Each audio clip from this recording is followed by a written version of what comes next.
எல்லா மதங்கள்லையும் எல்லா ஐடியாலஜிக்கலையும் sex slave இருந்திருக்காங்க, கான்குபைன் இருந்திருக்காங்க. ஓகேவா? சரியா லாஸ் எல்லா கேர்ள்ஸ்னா செக்ஸ் ஸ்லேவ் பண்றது. அதாவது வேர்ட்ஸே முதல்ல தப்பு. ஓகேங்களா? இந்த செக்ஸ் ஸ்லேவ், கான்குபைன் இந்த மாதிரி வேர்ட்ஸே முதல்ல தப்பு. ஓகேங்களா? எல்லா மதங்கள்லையும் எல்லா ஐடியாலஜிக்கலையும் செக்ஸ் ஸ்லேவ் இருந்திருக்காங்க, கான்குபைன் இருந்திருக்காங்க. ஓகேவா? என்னாகமும் 31வது சாப்டர், அதுக்கப்புறம் அதில் நீங்கள் பார்க்கலாம் 17வது வேர்ஸ்னு நினைக்கிறேன், அதில் நீங்கள் பார்க்கலாம். அதுக்கப்புறம் இன்னும் நிறைய சாப்டர் சொல்ல போனோம்னா 1 சாமுவேல் 15th சாப்டரில் நீங்கள் பார்க்கலாம். அப்புறம் இன்னும் பல இடங்களில் பைபிளில் நீங்கள் பார்க்கலாம் இந்த ஸ்லேவரி பற்றி நீங்கள் பார்க்கும்போது. ஓகேவா? அதே மாதிரி இந்துத்துவவாதிகள் வச்சு பார்க்கும்போது, அதாவது மகாபாரதத்தில் பார்த்தோம்னா கர்ண புராணம் 8வது பருவம் 38வது சாப்டரில் நீங்கள் பார்க்கலாம். கர்ணன் வந்து ஸ்லேவ்ஸ் வச்சிருந்தாரு, கான்குபைன் செட் ஸ்லேவ்ஸ் வச்சிருந்தாரு அப்படின்ற மாதிரி நீங்கள் அதில் பார்க்கலாம். ஓகேவா? அனைத்து அரசர்களும் மகாபாரதத்தில் ஸ்லேவ்ஸ் வச்சிருந்தாங்க, இன்க்ளூடிவா அடிமை பெண்கள் வச்சிருந்தாங்க. மற்ற மேற்கு டாக்டர் ஜேம்ஸ் மரியன் சிம்ஸ் அவர் வந்து ஃபாதர் ஆஃப் மாடர்ன் கைனகாலஜி. ஓகேவா? அவர் ஒரு சயின்டிஸ்ட் தான். அவர் வந்து என்ன பண்ணியிருக்காருன்னா அனிஸ்டேஷியா 1846லேயே கண்டுபிடிச்சிட்டாங்க. இருந்தாலும் பெண்களுக்கு, கருப்பின பெண்களுக்கு உயிரோட ஆப்ரேஷன் பண்ணியிருக்காங்க. அந்த வயிற்றை கிழிக்கிறது எல்லாமே வந்து அப்படியே அனிஸ்டேஷியா எல்லாமே செஞ்சுருக்காங்க. ஏன்னா அவருக்கு கொடுக்காமே செஞ்சுருக்காங்க. ஏன்னா அவர் வைக்கக்கூடிய வாதம் என்னன்னா கருப்பின பெண்களுக்கு பெயினும் ஆன்சைட்டியும் இருக்காது அப்படின்ற மாதிரி, வலி உணர மாட்டாங்க அப்படின்ற மாதிரி ஒரு ஆர்குமெண்ட். ஸோ அந்த மாதிரி ஒரு விஷயங்களை தான் அவங்க வந்து முன்வைக்கிறாங்க. ஓகேவா? உங்களுக்கு வந்து வலியே இருக்காது அப்படின்ற மாதிரி ஒரு முன்வைக்கிறாங்க. ஓகேவா? 1806ல் இந்த டிரான்ஸ் அட்லாண்டிக் ஸ்லேவரி வந்து பேன் பண்ணாங்க. நான் சொன்னேன்ல, கப்பலில் கொண்டு வருவாங்க அப்படின்னு சொல்லிட்டு அதை தடை செஞ்சாங்க. உடனே பரவாயில்லையா, நல்லவங்களா இருக்காங்களே அப்படின்லாம் நினச்சிடக்கூடாது.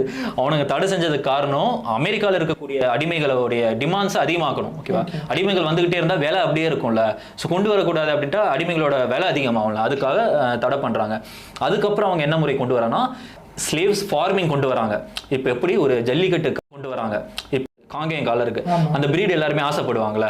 அப்ப என்ன பண்ணுவாங்கன்னா அந்த பிரீடை வச்சு அதை பிரீடிங் பண்ண விட்டு நிறைய கண்ணுக்குட்டிகள் கொண்டு வரணும் அப்படின்னு நினைப்பாங்க. அந்த மாதிரி கருப்பர்கள்ல யார் நல்ல பலம் வாய்ந்து இருக்காங்களோ அவங்கள வச்சு பிரீடிங் பண்ண விட்டு குழந்தைங்களை வைப்பாங்க. ஒரு கருப்பின ஸ்லேவ் வந்து 300 to 200 to 300 குழந்தைகளுக்கு பயாலஜிக்கல் ஃபாதராக இருந்திருக்காரு.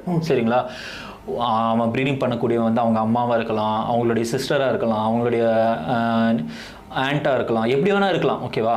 எதுவுமே இல்லை, ஒரு மனுஷங்க மாதிரி அவங்கள ட்ரீட் பண்ணல.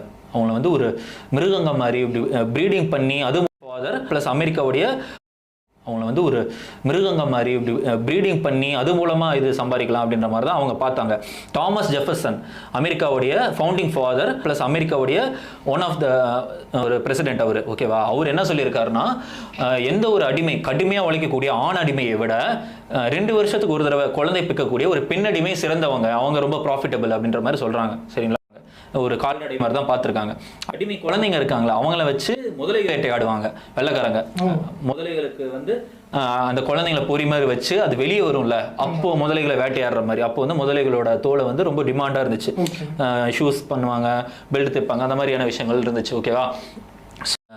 ஜெர்மன் கொடுத்துறீங்க, நீ என்ன வேணா பண்றா அப்படின்ட்டு அவங்களோட வாழ்க்கையை வை. சரி, அவங்க வாழ்க்கையில இந்த மாதிரி நடந்திருக்கு, பெண்களுக்கு எதிராக இப்படி பாலியல் கொடுக்குறேன், நீ யூஸ் பண்ணு. நான் என்ன கேட்கிறேன், இஸ்லாம் இப்படி பண்ண சொல்லியிருக்கு. குலஃபாய ராஷிதீன்கள் இருக்காங்களா, இறை தூதர் அவர்கள், அதுக்கப்புறம் அவங்களுக்கு அப்புறம் அந்த 4-5 கலீஃபாக்கள், அவங்களோட வாழ்க்கையை வை. சரி, அவங்க வாழ்க்கையில இந்த மாதிரி நடந்திருக்கு, பெண்களுக்கு எதிராக இப்படி பாலியல் வன்புணர்வு நடந்திருக்கு, இந்த மாதிரி தேவதாசி முறைகள் இருந்துச்சு, அந்த புறங்கள் இருந்துச்சு அப்படின்னு சொல்லிட்டு இவங்க வாழ்க்கையில நீ காட்டு. நான் என் கருத்துக்களை முன்வைக்கல, உனக்கு வாய்ப்பு கொடுக்குறேன். அடுத்து சாரா பாட்மன், அவங்களோட வரலாறு நம்ம பார்த்துருப்போம். ஓகேவா? அதாவது அவங்களுடைய ஃபோட்டோ நீங்கள் பார்த்தீங்கன்னா கூகுளில் போட்டு பார்த்தீங்கன்னா தெரியும், கொஞ்சம் விசித்திரமாக இருப்பாங்க பார்க்கவே. ஒரு குரான் 4வது அதிகாரம் 19வது வசனத்தில் வந்து ஒரு விஷயம் சொல்கிறாங்க. எந்த ஒரு பெண்ணையும் வந்து ஃபோர்ஸ்ஃபுல்லாக நிர்பந்தப்படுத்தி பலவந்தமாக அடையணும் அப்படின்னு நினைக்காதீங்க அப்படின்னு சொல்லிட்டு, எந்த ஒரு பெண்ணையும், இது ஒரு அந்த பெண்ணுக்கு கன்சென்ட் ரொம்ப முக்கியம். ஓகேவா? அடைய நினைக்காதீங்க அப்படின்னு சொல்லிட்டு குரான் வசனம் வருது. கண்டிக்குது. இந்த கேள்வியில் எடுத்துட்டு வரக்கு கருப்பு சங்கிகளுக்கு என்ன உரிமை இருக்கு, அதாவது லிபரல்ஸுக்கு என்ன இதுல அருகதை இருக்கு அப்படின்னு சொல்லிட்டு ஃபர்ஸ்ட் நான் கேட்கிறேன். ஏன்னா உன்னை பொறுத்த வரைக்கும் எந்த ஒரு விஷயமும் வந்து பெரிய கிரைம்லாம் கிடையாது. நன்மை, அதாவது ரேப்புக்கே அவனுக்கு என்ன ஆர்குமெண்ட் வைப்பாங்கன்னா இந்த இடத்துல கன்சென்ட் மட்டும் இருக்காது, அதனால தான் பிரச்சனை. ஸோ கன்சென்ட்டை மட்டும் தான் நீ எல்லாத்துலையுமே முன்வைக்கிற. ஓகே, உலகத்தில் இருக்க எவ்வளோ பெரிய பிரச்சனையாக இருந்தாலும் கன்சென்ட்டோட நடந்தால் அது தப்பு இல்லை. அது நேக்ரோஃபிலியாவாக இருக்கலாம், ஜூஃபிலியாவாக இருக்கலாம். கன்சென்ட்டோட நடந்துச்சுன்னா, இன்செஸ்ட் கூட கன்சென்ட்டோட நடந்துச்சுன்னா அது தப்பு இல்லை அப்படின்ற மாதிரி தான் நீ சொல்கிற. ஓகேவா? இந்த ஹோமோசெக்சுவல் கூட. ஓகேவா? ஸோ கன்சென்ட்டை பற்றி பேசுறதுக்கு உனக்கு என்ன தகுதி இருக்குது அப்படின்னு நான் கேட்குறேன். நீ வந்து இப்போ எப்படி வந்து இந்த பார்ப்பனர்கள் வந்து இந்த தேவதாசி சிஸ்டம் கொண்டு வந்தாங்க, அந்த செட் ஸ்லேவுக்கு மாற்றாக வந்து தேவதாசி சிஸ்டம் கொண்டு வந்தாங்க. அதே மாதிரி லிபரல்ஸ் வந்து கொண்டு வந்த மாற்று வழி தான் வந்து இந்த செக்ஸ் ஒர்க் அப்படின்னு சொல்லுவாங்க, prostitution. Sex work is work அப்படின்னு சொல்லிட்டு இப்போ ஆரம்பிச்சிருக்காங்க புதுசா. ஓகேவா? ஸோ கன்சென்ட்டை மட்டும் தான் நீ முன்வைக்கிற எந்த ஒரு பெரிய பிரச்சனைக்கும். ஓகேவா? ஆனா ஒரு பெண் வந்து கன்சென்ட்டை காசுக்காக விற்கலாம் அப்படின்ற ஒரு சூழ்நிலைக்கு நீ தள்ளுறனா உன்னோட ஆர்குமெண்ட் எந்த அளவுக்கு ஒரு வேலிடா இருக்கும் யோசிச்சுப்பாரு. கன்சென்ட் அப்படின்ற விஷயத்தை எப்படி காசு. அந்த சூரரை போற்றுல நடிச்சாங்களா ஒரு ஹீரோயின், அவங்க வந்து கேரளாவில் ஒரு காலேஜில் வந்து ஒரு பெரிய இதுக்கு போயிருக்காங்க, மீட்டிங் போயிருக்காங்க. அங்கே ஒரு ஆண் வந்து தோளில் கை போடுறாங்க. ஓகேவா? அவங்க வந்து அதை தட்டி விட்டுறாங்க. ஓகேவா? ஸோ அவங்களுக்கு நேச்சுரலாகவே அவங்களுக்கு என்ன ஒரு மென்டாலிட்டி இருக்குன்னா, மற்ற ஆண் நம்ம மேலே கை போடக்கூடாது, மற்ற ஆண் நம்மள தொடக்கூடாது அப்படின்ற ஒரு மென்டாலிட்டியில் தான் அவங்க இருக்காங்க. ஓகேவா? ஆனால் சினிமான்னு வரும்போது அவங்க வந்து ஆண் நடிகர்களோட நெருக்கமாக நடிக்க வேண்டிய சூழ்நிலை வருது. அப்படின்னா இந்த இடத்துல அவங்க வந்து கன்சென்ட்டை காசுக்கு விற்கிறாங்கன்னு நீ சொல்லுவியா? கன்சென்ட் எப்படி காசுக்காக விற்க முடியும்? அவங்களுக்கு அடுத்து பிடிஎஸ்எம், அது வந்து நீ எல்ஜிபிடி சப்போர்ட் பண்ற, எல்லாருமே சப்போர்ட் பண்ணுவேன். ஓகே, பிடிஎஸ்எம்னா என்ன? ஒரு பார்ட்னர் வந்து இன்னொருத்தவங்களை வந்து அடிப்பாங்க, பயங்கரமா அடிப்பாங்க, டார்ச்சர் பண்ணுவாங்க. இதனால அவங்களுக்கு வந்து ஒரு சந்தோஷம் அடைவாங்க. மார்ச் அதுலயும் பிடிஎஸ்எம் ரெஃபரன்ஸ் இருந்துச்சு. ஓகேவா? ஸோ வந்து நீ வந்து இந்த இஸ்லாம் சொல்லக்கூடிய கான்குபைன் இல்லை. ஓகேவா? இது ஜென்ரலாவே செக்ஸ் ஸ்லேவ் அப்படின்னு சொல்லும் போது அந்த கொடுமை பண்றது, அடிக்கிறது, இதுக்கெல்லாம் நீ என்ன மாரல் ஆர்குமெண்ட் வச்சிருக்க? இப்போ வந்து அந்த அடிமை பெண் வந்து என்னோட ஓனர் என்ன அடிக்கிறாரு, உனக்கு என்னன்னு கேட்டா தப்பு இல்லையா உன்னோட இதுல? ஸோ அடுத்து இந்த ஐட்டம் டான்ஸ் கல்ச்சர் நம்ம பார்க்கலாம். ஒரே ஒருத்தர் தான் கேள்வி கேட்கறதுக்கு எந்த ஒரு ரைட்ஸும் இல்லை அப்படின்னு நான் சொல்றேன். அது மட்டும் இல்லாமல் செக்ஷுவல் எக்ஸ்ப்ளாய்டேஷன் அப்படின்ற ஒரு விஷயம் இஸ்லாத்துல இல்லை அப்படின்றதும் நான் இந்த இடத்துல பதிவு பண்ணிக்க விரும்புறேன். இறுதியா நான் வந்து உனக்கு இன்னொரு சான்ஸ் கொடுக்குறேன். ஓகேவா? எங்கெங்கெல்லாம் சமூக அடக்குமுறை அதிகமா இருக்கோ அந்த இடத்துல ஒரு புரட்சி வெடிக்கும். ஓகேவா? கருப்பர்களுக்கு எதிரான அடக்குமுறைகள், அடிமைத்தனம் அதிகமாக நடந்துச்சு. ஹைத்தி ரெவல்யூஷன் நம்ம படிச்சிருப்போம். ஓகேவா? கருப்பர்களே ஆயுதங்களை கையில் எடுத்து ஓனர்ஸ் கிட்ட இருந்து தங்களை தாங்களே விடுவிச்சுக்கிட்டாங்க. ஹைத்தி ரெவல்யூஷன் நம்ம படிச்சிருப்போம். அடுத்து நம்ம பீமா கோரேகான் வார் படிச்சிருப்போம். ஓகேவா? மஹாரினா மக்களுக்கு எந்த அளவுக்கு ஒரு கொடுமை எடுத்துக்கிட்டு இருந்தாங்க. ஆனா இஸ்லாமிய போர்கள்ல கிடைக்கக்கூடிய அடிமைகள் வந்து எதிரிகள், நம்மளை கொல்ல வந்து ஒரு சோல்ஜர்ஸ், நார்மல் கிடையாது. ஸோ அவங்களுக்கு வந்துட்டு ஒரு தண்டனை கொடுக்குற வகையிலையும் இன்னும் மனித உரிமை மீறாமல் கொடுக்கக்கூடிய தண்டனையாகவும் இந்த அடிமை முறை இருந்திருக்கு. ஸோ இதை ரெண்டையும் நீங்க கம்பேர் பண்றோம்னா மலைக்கும் மடுக்கும் உள்ள வித்தியாசம். ஓகே, அடுத்து அடிமை 1000 மடங்கு அதிகமா உழைக்கிறான் அப்படின்னு சொல்லிட்டு நீ நம்புறியா? சரியா? இல்ல. இப்ப நீங்க சொன்னதை வச்சு அந்த அடிமை முறையில இந்த வெள்ளையர்களும் சரி இந்த இந்துத்துவவாதிகளும் இவங்களோட அடிமை முறை எப்படி இருந்துச்சுன்னா பிறப்பின் அடிப்படையில் இருந்துச்சு. இவங்க வந்து கீழ் ஜாதி அதனால எனக்கு அடிமை, இவன் வந்து கருப்பா அதனால எனக்கு அடிமைன்னு. ஆனால் இஸ்லாத்தில் உள்ள அந்த அப்போ சொல்கிற அந்த அடிமை முறை எப்படின்னா தவறு செஞ்சவங்கன்னா அடிமையாக்கியிருக்காங்க. அதாவது அவங்க வந்து கைதியாக ஆக்கப்பட்டிருக்காங்க. அதுதான் இங்கே அடிமைன்ற அந்த வார்த்தை பைபிளை வச்சும் ஜஸ்டிஃபை பண்ணாங்க அவங்க பண்ணக்கூடிய ஸ்லேவரிக்கு. ஓகேவா? அது மட்டும் இல்லாமல் ப்ளஸ் டார்வின் தியரியும் அவங்களுக்கு ஒரு யூஸ்ஃபுல்லாக இருந்துச்சு. டார்வின் வந்து டிசன்ட் ஆஃப் மேன் அப்படின்ற ஒரு புக்கில் வந்து அவர் மென்ஷன் பண்ணியிருப்பாரு. ஒரு சாவேஜ் ரேஸாக இருக்காங்களே, சாவேஜ் ரேஸ்னா வெள்ளையர்கள் இல்லாதவங்க, அவங்க வந்து அவங்களோட பிளேஸை அழிச்சிட்டு இந்த சுப்பீரியர் வெல் சிவிலைஸ்டு ரேஸ் வந்து அதை வந்து எடுத்துப்பாங்க அப்படின்ற மாதிரி டார்வின் வந்து முன்வைக்கிறார். அதான் அந்த சர்வைவல் ஆஃப் தி ஃபிட்டஸ்ட் அப்படின்னு சொல்லுவாங்க. அதாவது யாருக்கு வந்து திறமை இருக்கோ அவங்க இந்த உலகத்தில் வாழ்றதுக்கு தகுதியானவங்க. ஸோ திறமை இல்லாதவங்க எப்படி வந்து ஒரு புலி வந்து மான வேட்டையாடுதோ அந்த இடத்துல புலி தான் அங்கே சர்வைவல் ஆஃப் த ஃபிட்டஸ்ட்டு. ஸோ இந்த அடிப்படையில் இவர் மனிதருக்கு ஃபிட் பண்ணுறாரு. அதாவது வெள்ளையர்கள் வந்து உயர்ந்தவர்கள், இவங்க கருப்பர்கள் தாழ்ந்தவர்களாக இருக்கும்போது இவங்க எக்ஸ்ப்ளாய்ட் பண்ணிட்டு இவங்க சர்வைவல் ஆஃப் த ஃபிட்டஸ்ட் ஆகுறாங்கன்னு அப்படின்ற மாதிரி. அது மட்டும் இல்லாமல் டார்வினோட தியரியில் அவருக்கே பல டவுட்ஸ் இருந்துச்சு. இருந்தாலும் ஜெர்மனியர்கள் வந்து அதிகமாக அவரோட தியரியை வந்து அக்செப்ட் பண்ணிக்கிட்டாங்க. இப்போ எக்ஸாம்பிள் சொல்லணும்னா ஹென்ரிக் ஜிக்லர் அப்படின்ற ஒரு பயாலஜிஸ்ட் என்ன சொல்லியிருக்காருன்னா, போர் அப்படின்றது இன்னெவிடபிளான ஒரு விஷயம், தவிர்க்க முடியாத ஒரு விஷயம். அதுதான் வந்து இந்த ஸ்ட்ராங் ரேஸுக்கும் வீக் ரேஸுக்கும் நடக்கக்கூடிய ஒரு சண்டை. அதை வச்சுதான் இந்த ஹியூமன் இந்த மனித பரிணாமம் வந்து அடுத்த லெவல் அடையும்.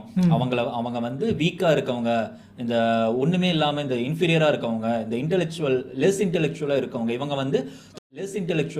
இவங்க வந்து தங்களோட இடத்த வந்து சுப்பீரியர் ரேஸ்க்கு விட்டு கொடுக்கணும் அப்படின்ற மாதிரி. இத்தனைக்கு இவர் பயாலஜிஸ்ட், சயின்டிஸ்ட். இந்த கருப்பு சைங்கெல்லாம் சொல்லுவாங்க we have our science bro, பகுத்தறிவு ப்ரோ, சயின்ஸ்ல இருந்து மாரல் வேல்யூஸ் எடுக்கிறோம் ப்ரோ அப்படின்னு சொல்லி சொல்லுவாங்க. இவங்கெல்லாம் சயின்டிஸ்ட்டுங்க தான். நீ எந்த டார்வின் தியரி தூக்கி பிடிக்கிறியோ அதை வச்சுதான் இவங்க ஜஸ்டிஃபையும் பண்றானுங்க. ஓகேவா? இது எவ்வளோ பெரிய கொடுமை. ஆகக்கூடிய மக்களுக்கு போய் விடுதலையை கொடுக்கிறது தான் இஸ்லாமுடைய போர்கள். அது மட்டும் இல்லாம இப்போ சர்ச்சில் இருக்கார்ல, வின்ஸ்டன் சர்ச்சில், அவரும் என்ன சொல்லியிருப்பாரு அப்படின்னா, ஆஸ்திரேலியால நடந்த இனப்படுகொலையும் இந்தியாவில் நடந்த காலனி ஆதிக்கமும் அமெரிக்காவில் நடந்த இனப்படுகொலையும் அதுக்கு நான் மன்னிப்பே கேட்க மாட்டேன். ஜஸ்ட் பிகாஸ் ஏன்னா ஒரு ஸ்ட்ராங்கஸ்ட் ரேஸ் வந்து அந்த இடத்த பிடிச்சிடணும், தன்னோட இடத்த பிடிக்கணும், அப்போ வந்து வீக்கஸ்ட் ரேஸ் வந்து இடம் கொடுக்கணும் அப்படின்ற மாதிரி சொல்லியிருப்பாரு. அதாவது ஹிட்லர் இந்த மாதிரி பல இடங்களை பேசியிருப்பாரு. ஓகேவா, வீக்கா இருக்கவங்களாம் செத்து போங்கடா அப்படின்ற மாதிரி பேசியிருப்பாரு. ஆனா அவரு பேசினதை பெருசா காட்டுவோம். ஏன்னா ஹிட்லர் வந்து வெள்ளக்காரங்களுக்கு எதிராகவும் சண்டை போட்டாரு. மற்ற வெள்ளக்கார லீடர்ஸ் எல்லாம் வந்து அவர் வெள்ளக்கார ஸ்ட்ராட்டஜியே வேற. அவரு வந்து இது யூதர்களே கருப்பனாதான் பார்த்தாரு. எங்களோட கொஞ்சம் கீழே இருக்கான், இவனும் எனக்கு கருப்பன் தான் அப்படின்ற மாதிரி பார்த்தாரு யூதர்கள். ஆக்சுவலா இந்த எங்களோட கொஞ்சம் கீழே இருக்கான், இவனும் எனக்கு கருப்பன் தான் அப்படின்ற மாதிரி பார்த்தாரு யூதர்கள். ஆக்சுவலா இந்த பரிணாம வளர்ச்சியை ஏத்துக்கிறவங்க இதை ஏத்துக்கிட்டு தான் ஆகணும், இதை மறுக்க கூடாது. அவங்க ஆங்கிள் இருந்து பார்க்கும்போது பரிணாம, அதாவது குரங்குல இருந்தா மனுஷன் வந்தான்னா அது கரெக்டான வாதம் தான். அதாவது யார் வந்து சுப்பீரியராக இருக்காங்களோ அவங்க தான் வாழ தகுதியானவங்க. இவங்கள எப்பவுமே காடுகள் எல்லாத்துலேயும் பாருங்க, ஸ்ட்ராங்கான ஒரு அனிமல் தான் அங்கே சர்வைவ் ஆகும், வீக்காக இந்த இது உடையும். அதான் அடுத்து சொல்ல வந்தேன். அதாவது அரிஸ்டாட்டில் கூட ஒரு பிலாசபிக்கல் ஆர்குமெண்ட் வச்சிருப்பாரு. மனிதர்கள ஒரு சிலர் வந்து அடிமைகளை இருப்பதற்கே பிறந்தவங்க தான் அப்படின்ற மாதிரி ஒரு ஆர்குமெண்ட் வச்சாங்க.